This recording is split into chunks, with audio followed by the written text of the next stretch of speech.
Today, let's talk Autumn Joy Sedum.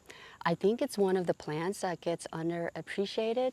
So today I would like to share with you 5 reasons why you should appreciate and grow this plant and 3 minor negative things about this plant. Now, before we get started with the video, I just wanted to say that I am not affiliated with any plant company.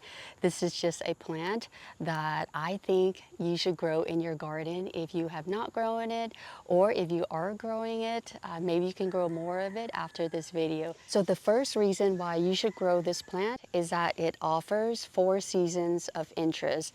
It is beautiful in the spring, in the summer, and in the winter. It is at this time of the year, heading into fall, that it is the most striking, if not one of the most striking plants in your garden because of the beautiful reddish bloom heads. So in the spring, it is beautiful too, and even in the summer. But the thing is that for spring and summer, they act more like background plants with their beautiful green succulent like foliage. So, and they don't stand out much because all of the other plants in your garden, they're taking center stage with their beautiful blooms. But I can assure you, it is there. It's been there all this time doing its beautiful thing. So with that being said, sometime in late spring to early summer, you will start to see stems start coming up. Later on in the summer, you will see bloom heads starting to form, and they show up as that dusty or light green color. Again, still more of a background plant. And then the bloom heads will start to change color from green, and then they get pale pink, and then they get deeper pink until now, which is the end, towards the end of summer, close to fall now.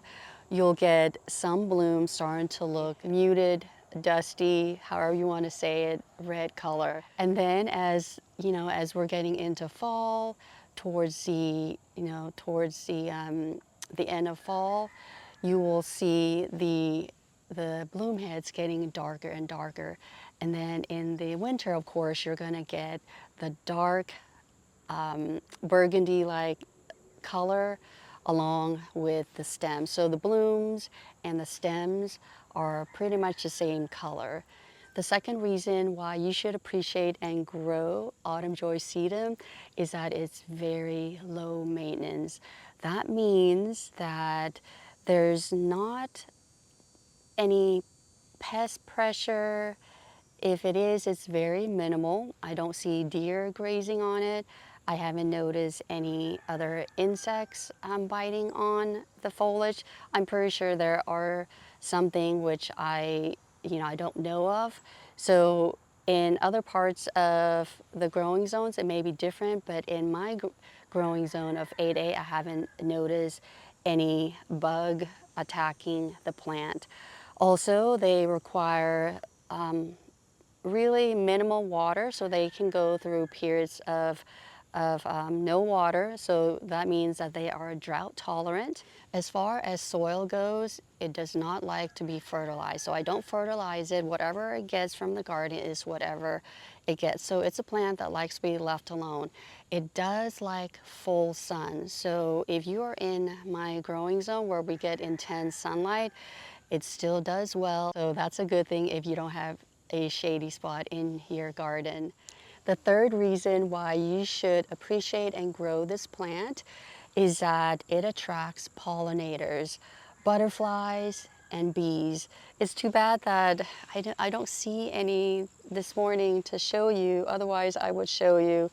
So anyway, just know that the plant does attract pollinators. The sun is coming closer and closer to me, so that is why I'm having to keep on moving farther and farther away. Anyway, the fourth reason why you should appreciate and grow Autumn Joy Sedum is that it offers a structural interest to your garden with its upright growth habit.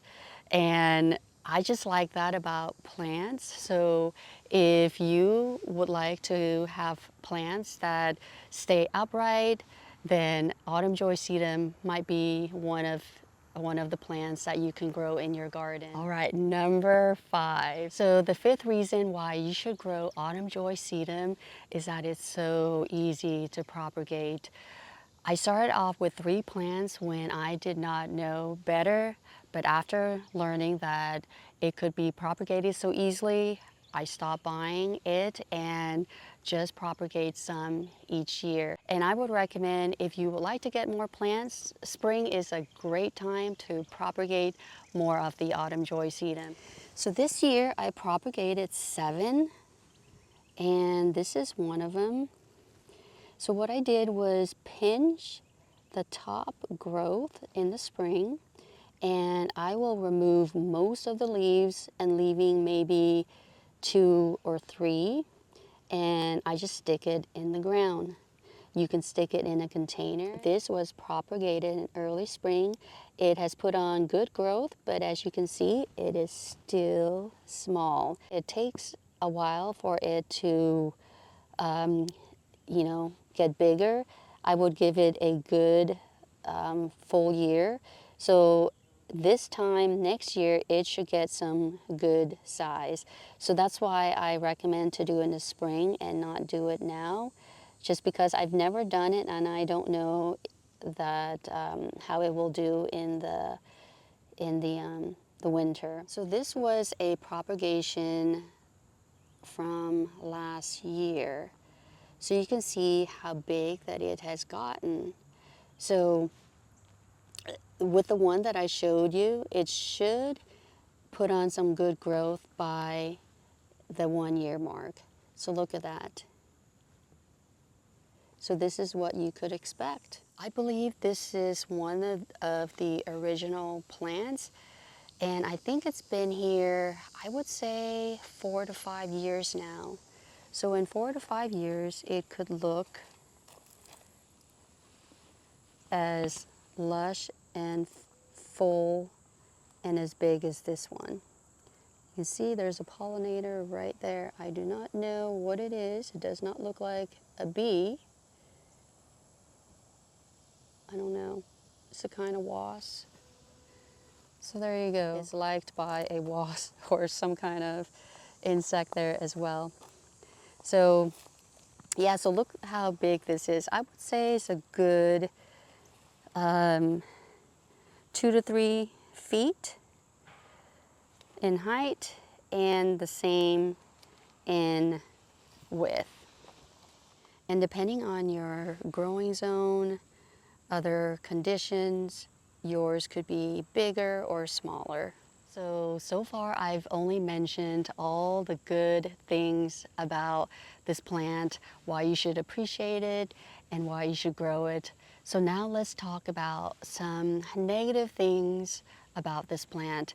Now the negative things, I think, are gardener specific, maybe your growing zone specific. Just because it is showing up here or it's looking bad or whatever the negative things may be in my garden here, it may not be the same for you. Yours could be perfect.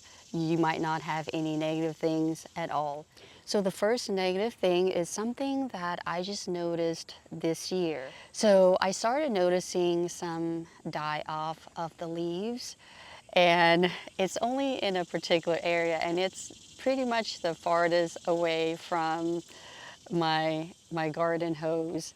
Even though it can go through periods of drought requiring less water, every plant needs to be watered at some point. So I think it's just that they have not been getting the water that they needed. And also on one of the 4 sides, there are rocks. a rock border. So I think there's a lot of reflection of heat from the rocks as well. And the fact that there are not any plants on both on two of the sides, that was not helping either. The sides with the lemongrasses growing around, I did not notice a lot of dieback, or if I did, it was very minimal. So that's a good thing for you to know, that having other plants around, they help to protect and provide some needed moisture, especially during periods where they are not getting water at all. The second thing that is a negative about this plant, and again, is it could be zone specific and gardener specific. And this is something I also noticed this year as well, and that is there is flopping with one of the Autumn Joy Sedum. And I think it's due to wind damage, because we did get a lot of wind this year, and I really think that I stepped on it at one point when I was doing something. You see what I mean? How it gets underappreciated. So I will do my best to keep an eye on this plant going forward, and of course try not to step on it. And we'll see if it continues to get some flopping, and of course pay attention to wind as well. And sometimes I think when they do get a lot of water, that could cause that too, or I'm assuming when it doesn't get a lot of water, it can do that too. But because it's only one that's doing that, it's more of an outlier. So I think we have nothing to worry about. So you can scratch this out if you want to, but I just wanted to point that out. Now we come to the third negative thing about this plant. Again, this is a gardener specific issue. I don't think this is zone specific, it's more of a gardener specific, and that is in the winter. So as mentioned, it does get winter interest, but you have to strategically plant it in a mass or in a large group, or plant it, or plant them, the many Autumn Joy Sedum plants, with evergreen backdrop, for example, or a hardscape background that could make the dark burgundy-like color of the Autumn Joy Sedum stand out from afar, or when you're trying to photograph it. So in my garden here, I think in some parts I have done a good job. Like with the one behind me, you can see that there is an evergreen plant behind it, the pollinator slash slope garden. That one, most of the plants will have died back during the winter. And with the Autumn Joy Sedum looking burgundy, darkish color, it blends in with the background or the brown mulch. So you're not gonna see much of an interest there, which is unfortunate. So going forward, I will try my best to plant all the plants, all the Autumn Joy Sedum plants, in areas where they could be captured beautifully in the winter. So now the sun has chased me all the way up the hill where the where the lavender is. So anyway, back to what I was saying. Now, it doesn't mean in real life the Autumn Joy Sedum will not stand out in the winter. It's just when you're from far away looking at your garden, you may not be able to pick up the Autumn Joy Sedums if you have not planned your garden well. So that's all I wanted to say. I mean, regardless of whether you can see the Autumn Joy Sedum from afar in the winter, just know that it does offer the winter interest for you. Me personally, I think It is a beautiful plant that you should grow in your garden for all the reasons that I mentioned, and even with the negative things that I mentioned, because I know that they are more of a gardener specific and zone specific as well. As mentioned, what could happen in my garden may not happen in your garden. In the spring, I would like to take you along and show you exactly how I propagate the Autumn Joy Sedum, and then also hopefully by the springtime I will be able to give you an update of the plants that I just propagated. Also, if you are interested in propagation or dividing of plants, I do have playlists of divisions and propagations that I have done with other plants like Gara, lemongrass, and all that. So I do have playlists on that if you would like to watch. So thank you so much for watching this video. I hope you enjoyed it and found it helpful. And until the next one, I hope you take care. Bye for now.